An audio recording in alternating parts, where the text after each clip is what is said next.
কিরে সেগা? হ্যালো, হ্যাঁ হ্যাঁ চলে আসি আর একটু হ্যাঁ মাছ পথে গাড়ির পারে আসতেছে আসতে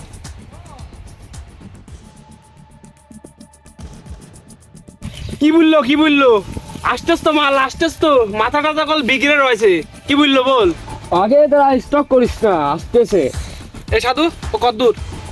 ও তো বললো চলে আইছে মাছ। তাহলে তোমার চাদরটা দাও, আমার পলা থাকতে হবে, নাহলে ওই শালা আমাকে দেখলি দৌড় মারবে না।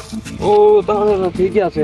হ্যাঁ, আমাকে আরো এমনি বললো যে টেকা আসে নাকি। মারি দেয় আমার একদম বউ সাইজে যাবো খুঁজেই পাবা না।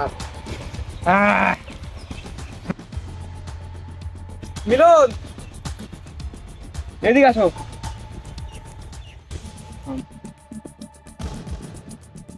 টেকা কি অবস্থা? আসলে আমি গাদা ব্যবসা করে গাদা সিল মারি চলি, তাই আমি তোর মতো ফুটফুট পেলাম না। তুই